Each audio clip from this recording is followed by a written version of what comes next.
files related to a developer who's a fly-by-night developer that's developing some homes bordering my property. I found a form in the file.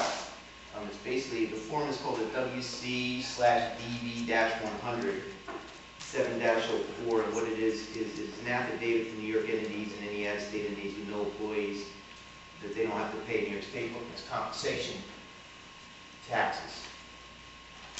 And basically what the form says is that the statement must first be notarized and then it's sent stamped as received by the New York State Workers' Compensation Board. It says the affidavit will not be accepted by government officials unless it's stamped within a year, you know.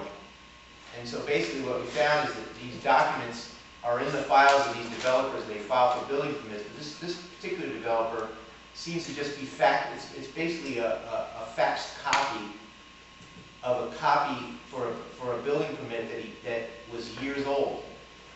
And so I'm just wondering, like, how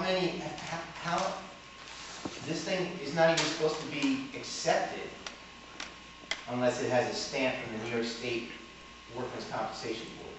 I checked on that thread, and I was told that the proper form was only accepted in its proper format and its proper authorization stamps, whatever had to occur with that. If you would like, I will go down there and physically... Well, I have a copy of it right here, and none of that is existing on it. Well, let me go down and physically verify that. All right, because I did follow that up. Because, you know, I mean, what I found is that, you know, the same one that was Xeroxed, you know, years ago, you know, for this guy was just copied, sent again, and sent again. I mean, he didn't bother to change the address on it. Well, what I wanted to know is, was that form just a Xerox of the form that was completed properly? You know, or was it a completed form from the past that was Xerox? You know, it's not completed. All right. I appreciate it. And if that's the case, I'm just wondering how long that's been going on, and how much of that, you know, and you know, from what we see, I mean, you know, quite frankly, it appears that, you know, the labor that's used by some of these developers might not exactly be legit, if you know what I'm saying. So this is one way to get around having to report, you know, that kind of.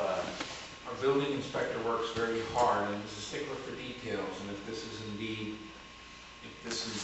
is a problem, then we'll make it right. And one more thing that I had, and this is kind of about what you've already been talking about. That basically, you're talking about buying trucks for the highway department, correct? That's correct. Is that above their operating budget? At this time, the amount of money that will be required to purchase the trucks is in excess of their capital budget. Why is that? I can't speak to that. That's from a past budget. A budget that was formed before our administration came in. But there is money in the account for machinery, but